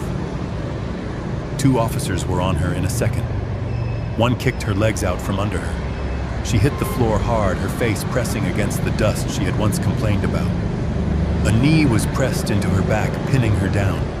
Her arms were wrenched behind her. The sound of zip ties zipping tight was loud in the sudden silence that followed the shouting. "You are hurting me," Megan wailed. Her voice was muffled against the floorboards. "I didn't do anything. This is my father-in-law's apartment. He gave me a key, liar." I whispered from my tower. Brandon had collapsed. He hadn't waited to be tackled. He had dropped to his knees the moment the first officer entered the room. He was curled into a ball, his hands laced behind his head, shaking so hard his teeth were chattering. "Don't shoot, please don't shoot," he sobbed. "I didn't want to do it. She made me. It was her idea." "Shut up, Brandon!" Megan screamed from the floor, twisting her head to look at him with venomous eyes. "Shut up!" 2 more officers hauled Brandon to his feet. He was limp, dead weight. They pushed him against the wall and patted him down. They pulled his wallet, his keys, his phone. They emptied his pockets onto the floor. "Clear," one officer shouted. "Room secure." Another confirmed. Chief George walked into the room. He wasn't wearing tactical gear. He was wearing a trench coat and a look of weary disgust. He stepped over the crowbar. He looked at the drill lying near the safe. He looked at the signs torn from the safe door. Well, well, he said, his voice calm but carrying effortlessly over Megan's sobbing. What do we have here? Breaking and entering, possession of burglary tools, attempted grand larceny, and judging by the signage you destroyed, tampering with federal records. That is a nice bonus. He looked down at Megan. Megan O'Malley, you have the right to remain silent. Anything you say can and will be used against you in a court of law. I am not a criminal, Megan shrieked. She was thrashing against the officer holding her, trying to stand up. This is a mistake. My father-in-law is senile. He forgot he moved. We were just checking on his property. Checking on his property with a drill and a crowbar at 2 a.m, George asked, raising an eyebrow. That is a new one. It's his money, she yelled. He has cash in there, $500,000. He stole it from us. It's our inheritance. George leaned down. His face was inches from hers. It isn't your inheritance, honey. It is evidence. And right now you are not an heir. You are a perpetrator. He nodded to his men. Get them up. Take them to the cars. Separate them. I don't want them getting their stories straight. The officers hauled Megan to her feet. She was disheveled, her expensive tracksuit covered in dust, her hair wild. She looked at Brandon, who was weeping openly against the wall. You coward! She screamed at him. Tell them he called us. Tell them he said the money was here. Brandon looked at her. For the first time in his life, he looked at her with something other than adoration or fear. He looked at her with hatred. He didn't call us Megan. He texted me to say goodbye. You brought the drill. You broke the door. I told you we should leave. You useless, pathetic. Her words were cut off as the officer shoved her toward the door. She struggled, kicking out her boots, scuffing the floor. She was fighting like a trapped animal. She wasn't fighting for her freedom anymore. She was fighting because she couldn't accept that she had lost. She couldn't accept that the script had flipped. Get her out of here, George ordered. They dragged her into the hallway. Her screams echoed in the stairwell. I will sue you. I will sue all of you. You don't know who I am. They knew exactly who she was. She was nobody. Brandon was led out next. He didn't fight. He walked with his head down, his shoulders slumped. He looked broken. He looked like a man who had woken up from a long dream to find himself in a nightmare. As he passed the camera in the light fixture, he looked up. He stopped. He stared into the lens. Dad, he whispered. The officer pushed him forward. Keep moving, son. The room was empty now, except for the police. George stood in the center of the chaos, looking around. He looked at the shattered doorframe. He looked at the drill bit broken off in the safe's dial. He looked up at the camera in the corner of the ceiling. He nodded once. It was a signal. Clear. I turned off the monitor in the penthouse. I sat in the silence for a moment. My hands were steady, but my heart felt heavy. It was done. The trap had sprung. The wolves were caged. I stood up and walked to the private elevator.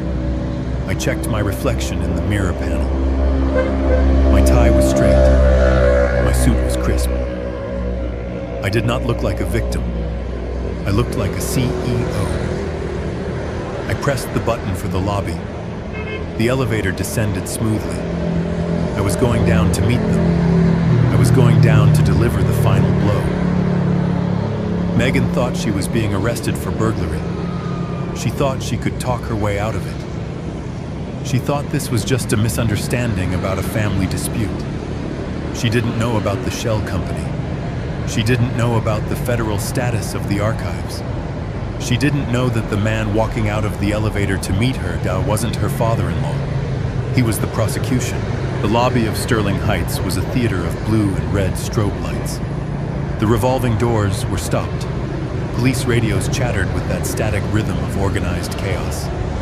Tenants from the lower floors had gathered in their bathrobes, whispering and pointing. They were watching the spectacle of the handcuffed couple being marched toward the exit. Megan was still struggling.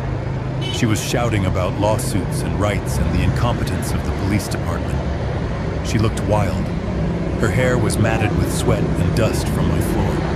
Her expensive tracksuit was torn at the knee. She looked like exactly what she was. A criminal caught in the act. Brandon walked behind her. He was weeping silently. His head hung so low his chin touched his chest. He looked like a man marching to the gallows. I timed it perfectly. At the far end of the lobby, there was a panel of brushed steel that most tenants assumed was a maintenance access. It was the private elevator to the penthouse. It hummed softly. The light above it turned white. The doors slid open with a smooth, expensive hush that cut through the noise of the lobby. I stepped out. I was not wearing the stained cardigan or the loose trousers I had worn for 3 years. I was wearing the charcoal suit tailored in London. My shirt was starched white. My silk tie was a deep crimson. I stood tall, my spine straight, my shoulders squared. I held a leather portfolio in one hand and a glass of scotch in the other. I looked like the man who signed the checks. I looked like the man who owned the concrete under their feet.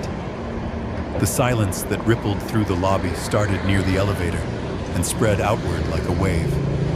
The tenants stopped whispering. The police officers who weren't busy holding suspects straightened up.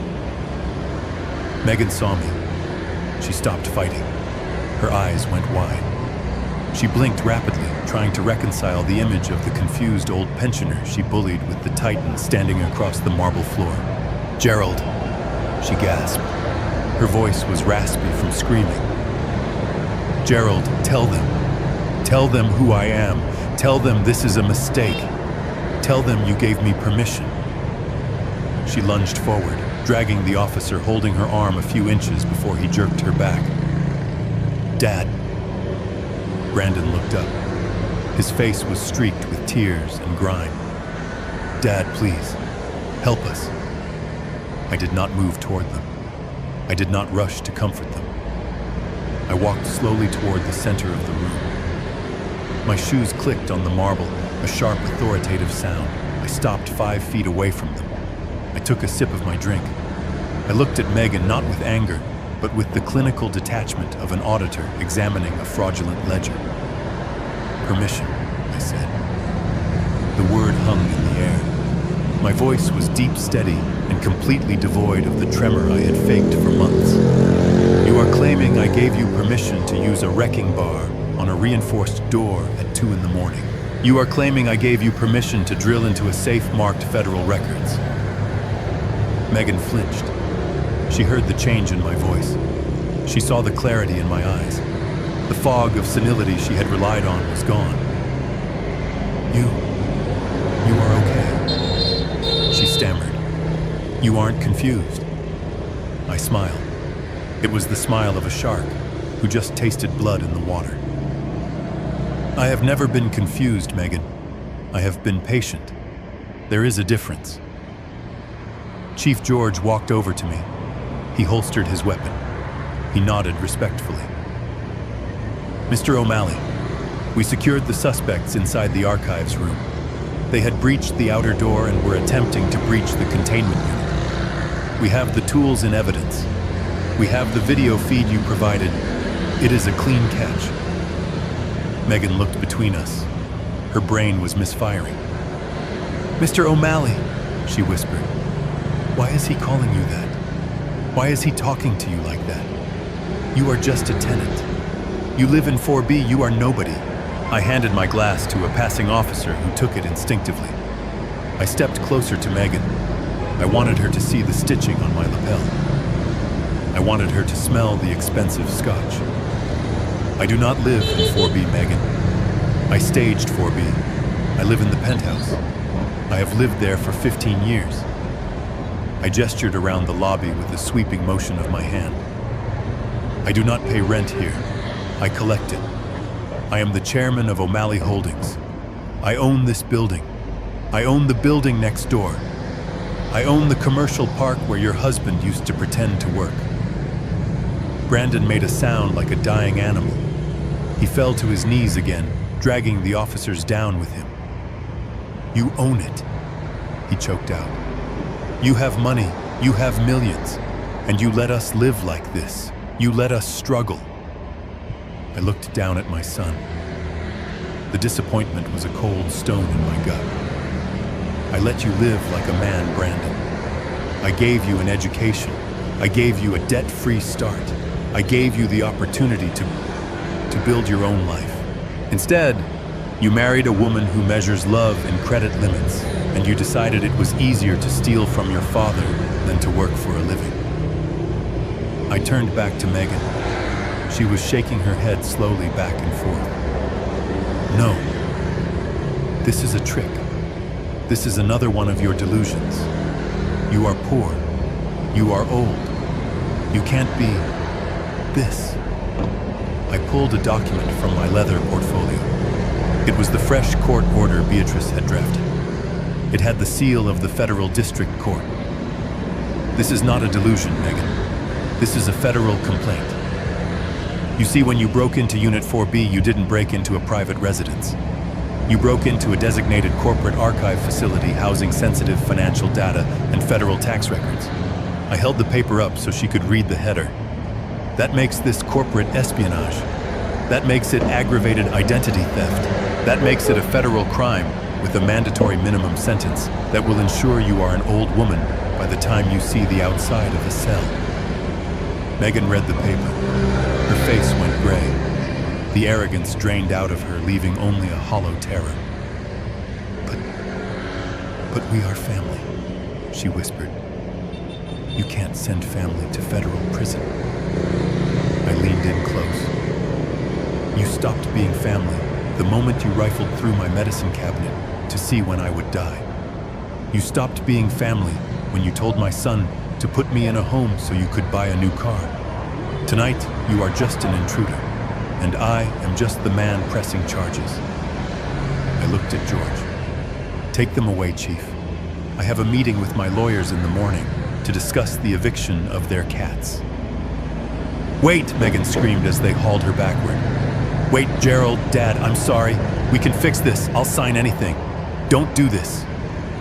Her screams were loud, piercing, and utterly useless. They dragged her through the revolving doors. The cold night air rushed in.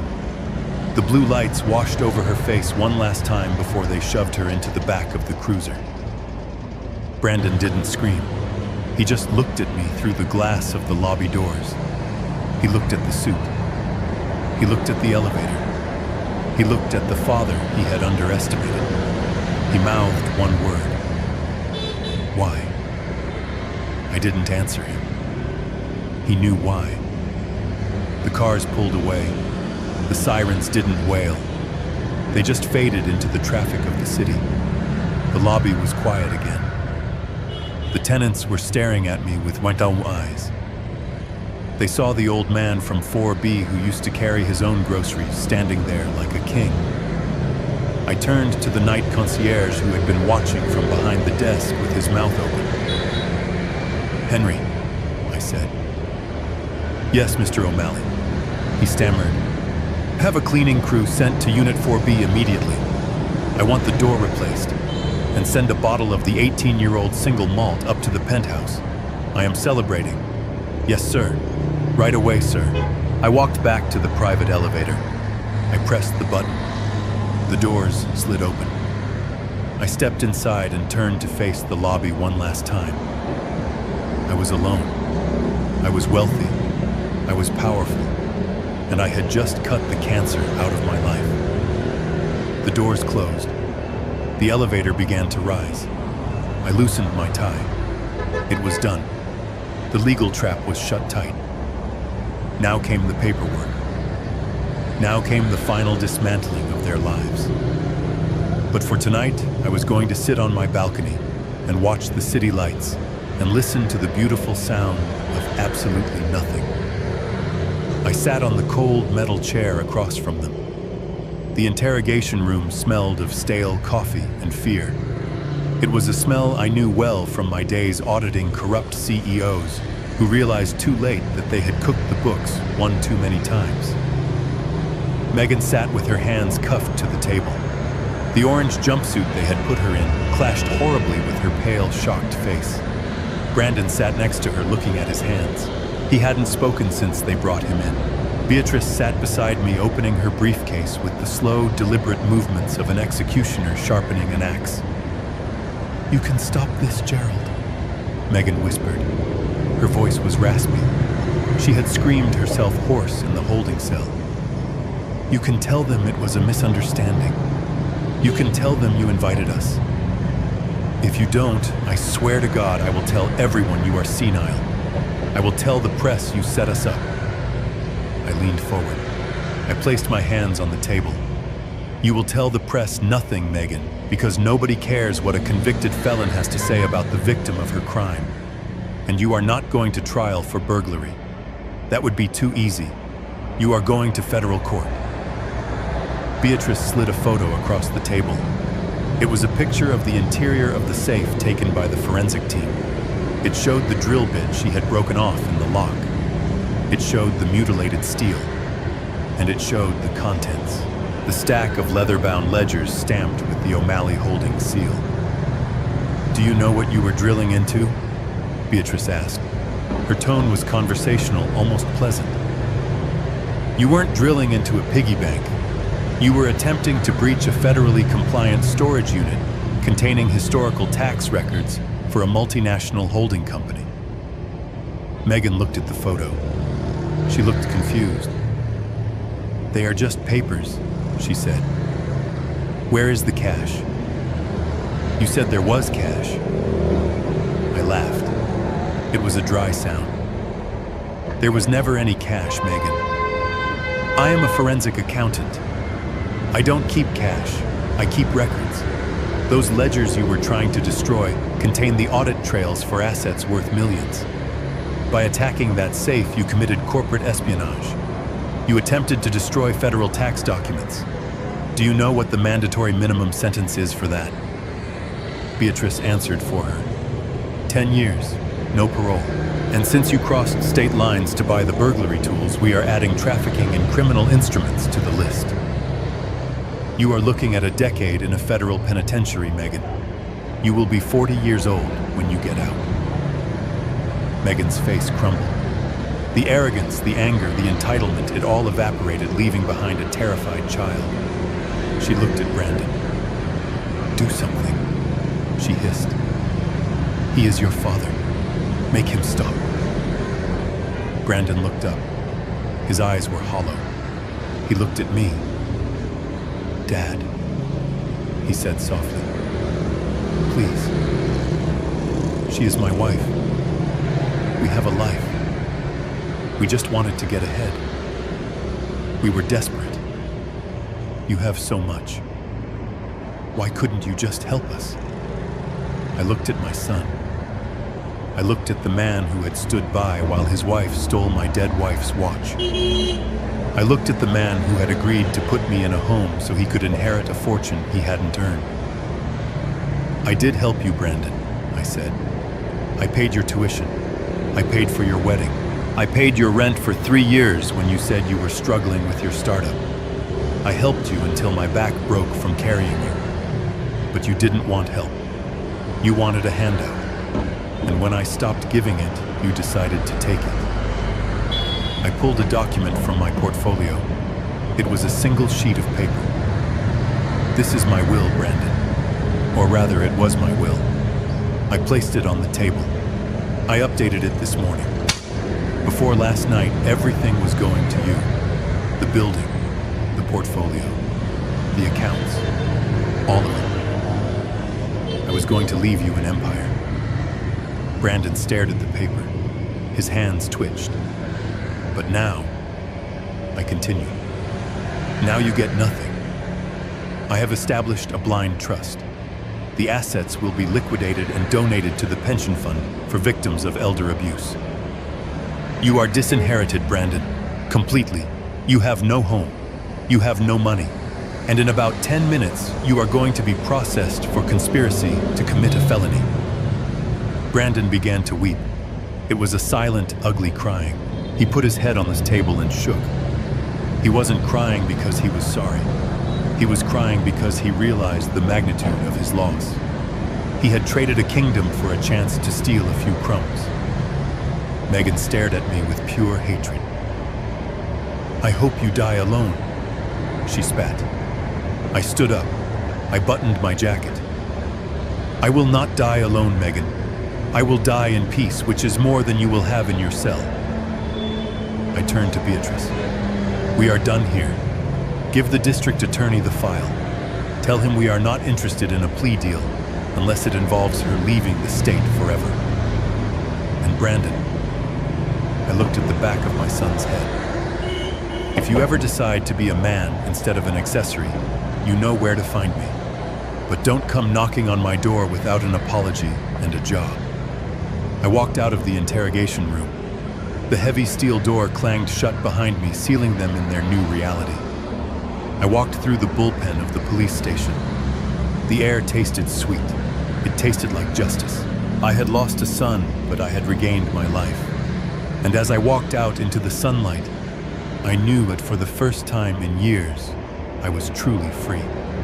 The plea negotiation happened 3 weeks later in a small conference room at the courthouse. Megan sat with a public defender who looked like he hadn't slept in a week. Beatrice sat next to me, looking like she owned the building. The district attorney placed a file on the table. He laid out the options. It was a simple binary choice. Door number 1 was a trial where we would introduce video evidence of her drilling into a safe-marked federal property. That road ended in a mandatory 10-year sentence in a federal facility. Door number 2 was the offer Beatrice had drafted. It was brutal. It was comprehensive. It was designed to erase her from my life completely. Megan would plead guilty to a lesser charge of attempted burglary. She would serve 18 months in a state facility followed by 5 years of probation. But there were conditions. Civil conditions attached to a settlement agreement that would drop the corporate espionage charges. She had to sign the divorce papers immediately. She had to waive any claim to alimony or marital assets. She had to sign away her parental rights to the hypothetical grandchildren she had threatened me with in the past. And most importantly, she had to agree to a restraining order that covered the entire state of Illinois. Once she was released, she had 24 hours to cross the state line and never come back. Megan cried. She begged. She looked at Brandon, who was sitting in the corner of the room looking like a ghost. He didn't look up. He had already signed his own agreement. Megan signed. Her hand shook so hard the pen tore through the paper. As the bailiffs led her away, she looked back one last time. There was no hate in her eyes anymore. Just the empty realization that she had gambled everything on a pair of deuces and lost to a royal flush. Brandon waited until she was gone. He walked over to the table. He didn't ask for money. He didn't ask for forgiveness. He just asked what happened next. I handed him a bus ticket and a laminated card. I bought a construction company in North Dakota, Brandon. They specialize in pouring concrete foundations in sub-zero temperatures. It is hard work. It is honest work. It pays minimum wage. Brandon took the ticket. He looked at the destination. Fargo. You start on Monday, I said. You will live in the crew bunkhouse. You will work 12 hours a day. You will learn what it feels like to earn $1 instead of waiting for one to fall into your lap. If you stick it out for a year, if you show me you can build something instead of just taking it, we will talk. Until then, you are on your own. Brandon nodded. He put the ticket in his pocket. He looked at me, and for the first time in years, I saw a flicker of the boy I used to know. Thank you, Dad, he whispered. He walked out of the room. He didn't look back. He had a long bus ride ahead of him, and a longer road to redemption. I walked out of the courthouse alone. The air was crisp. The sun was shining. I took a deep breath. It felt different, lighter. The weight of the deception was gone. The weight of the fear was gone. I took a cab back to Sterling Heights. The doorman opened the door for me. "Good afternoon, Mr. O'Malley," he said with a smile. It was genuine. I took the private elevator up to the 40th floor. The doors opened into the silence of my sanctuary. I poured a glass of the vintage wine I had been saving. I walked out onto the balcony. The city was spread out below me, a tapestry of lights and steel. The wind whipped at my tie, but I didn't button my jacket. I felt strong. I felt alive. I pulled Catherine's pocket watch from my pocket. The police had returned it to me in an evidence bag. I polished the silver case with my thumb. "It is done, Catherine," I said to the wind. "The house is clean." I took a sip of the wine. It tasted of oak and berries and victory. I watched the sun begin to rise over the lake, painting the water in shades of gold and fire. I was 71 years old. I was alone, but I wasn't lonely. I had my peace, I had my dignity, and for the first time in a very long time, I was looking forward to tomorrow. The sun broke the horizon. A new day, a new life, and this time I was the one holding the keys. We often convince ourselves that family is a sacred bond that must survive any betrayal, but I learned that the most dangerous intruders are the ones with keys to your front door. Tolerating disrespect is not love, it is enabling. By finally drawing a hard line in the sand, I didn't just protect my assets, I reclaimed my dignity. It is a harsh truth, but sometimes you must let the people you love hit rock bottom so they can learn to stand on their own. Peace is a lonely purchase, but it is the only investment that truly pays dividends. If you believe that respect must be earned and not just inherited, hit that like button and subscribe for more stories of justice served